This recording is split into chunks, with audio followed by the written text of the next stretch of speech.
رمضان کے دوسرے عشرے کی دعا ہر ایک مسلمان بھائی بہن کو ضرور پڑھنا چاہیے۔ اگر ہم لوگ رمضان کا دوسرا عشرہ بھی یوں ہی گزار دیں گے، بات چیت میں اور ادھر سونے میں ایسے بیٹھنے میں گزار دیں گے، تو کہیں اللہ کی مغفرت ہمیں پہچان کر بھی نہ پکارے۔ میرے بھائیوں اور بہنوں، یہ کوئی عام دن نہیں ہے، یہ گناہ معاف کرانے کا آخری موقع نہیں ہے، لیکن سب سے قیمتی موقع ضرور ہے۔ رمضان کا دوسرا عشرہ کیا ہے، اس کو ذرا سمجھ لیتے ہیں پہلے۔ اور جو رمضان کے دوسرے عشرے میں جو دعا پڑھی جائے گی نا، وہ ہم بعد میں آپ کو بتائیں گے۔ پہلے ہم اس دوسرے عشرے کے بارے میں آپ کو سمجھا دیں کہ اس میں ہمیں کیا کیا فائدے ملیں گے اور اس سے ہم کیا فائدے اٹھا سکتے ہیں۔ اس کے بعد وہ دعا جو آپ کو بتائی جائے گی وہ پڑھنا ہر ایک مسلمان بھائی بہن کے بچے کو ضروری ہے، کیونکہ رمضان کا مہینہ چل رہا ہے۔ تو رمضان کا جو مہینہ ہے نا، اس میں 3 حصے ہوتے ہیں، یعنی کہ 3 عشرے ہوتے ہیں۔ یعنی کہ رمضان شریف کو نبی کریم حضور صلی اللہ علیہ وسلم نے 3 حصوں میں بانٹا ہے۔ یعنی کہ پہلا عشرہ جو ہوتا ہے،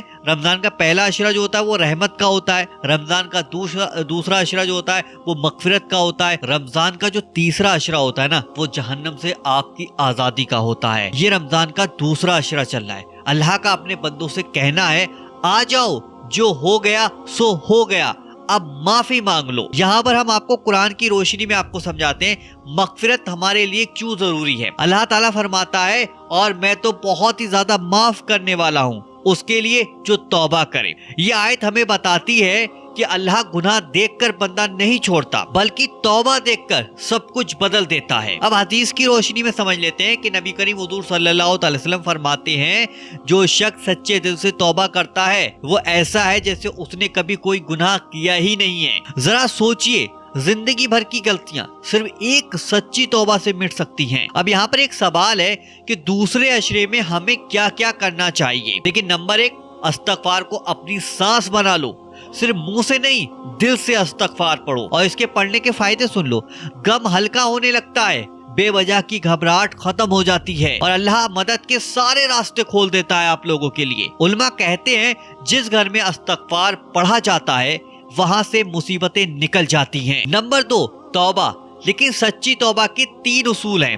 ایک گناہ پر شرمندگی، ایک ابھی چھوڑ دینا، اور ایک دوبارہ گناہ کو نہیں کرنا، یعنی کہ پکا ارادہ کر لینا کہ میں اب گناہ نہیں کروں گا۔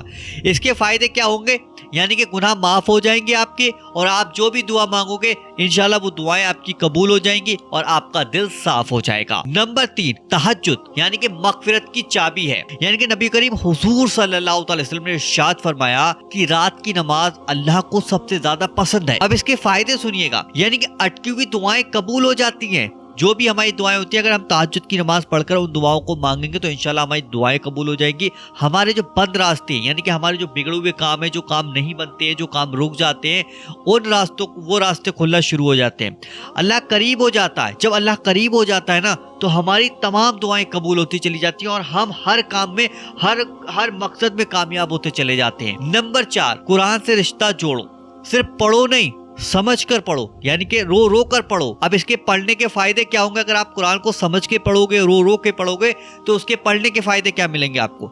دل آپ کا زندہ ہوتا ہے، شیطان کمزور ہو جاتا ہے، اور رحمت نازل ہوتی ہے۔ اب ہم اس کا 5واں فائدہ جان لیتے ہیں۔ لوگوں کو معاف کرو، علماء کہتے ہیں جو بندہ معاف نہیں کرتا ہے اس کی دعائیں آسمان پر جا کر رک جاتی ہیں۔ اگر کوئی شخص آپ سے ناراض ہے اور بہت زیادہ آپ نے لوگوں کو ناراض کر کے رکھا ہوا ہے، اور آپ رات دن دعائیں مانگ رہے ہیں، تو وہ دعائیں قبول نہیں ہوں گی۔ یہاں پر علماء کا بیان ہے کہ وہ دعائیں قبول نہیں ہوں گی۔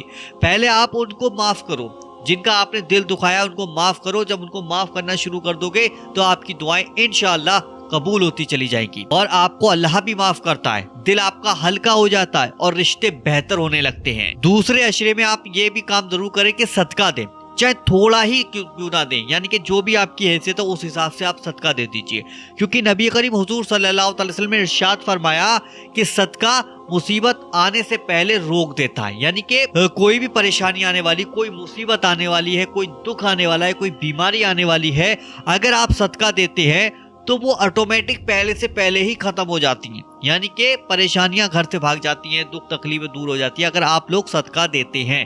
یعنی کہ بیماریاں بھی دور ہوتی ہیں اور گھر کے اندر بے شمار برکتیں آتی ہیں اور آپ کا جو مال ہے وہ پاک ہو جاتا ہے. آپ کی جو پریشانیاں ہوتی ہیں وہ کم ہونے لگتی ہیں. آپ کی روزی روزگار کاروبار دکان میں بے شمار برکت آنے لگتی ہے.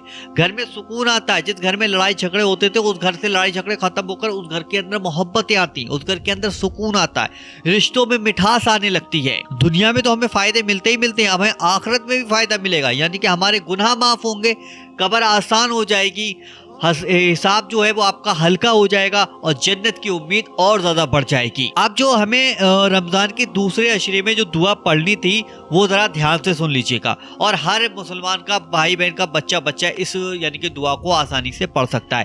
3 زبانوں میں آپ کو دعا لکھ کے دوں گا. پہلے عربی, انگلش, ہندی, یہ تینوں زبانوں میں ہوگی. جو بھی زبان آپ کو آتی ہو اس زبان میں آسانی سے پڑھ لیجئے گا. ٹھیک ہے, دوسرے عشرے میں دعا اس طریقے سے پڑھنی. سب سے پہلے تو آپ بسم اللہ شریف پڑھ لینا, اس کے بعد استغفر اللہ ربی من کل ذنب و اتوب الیہ. یہ دیکھیں آپ کے سامنے ہندی, انگلش, عربی تینوں زبانوں میں نے لگا دی ہے. آپ اس کو اٹھتے بیٹھتے چلتے پھرتے آپ اس کو پڑھ لیجیے گا.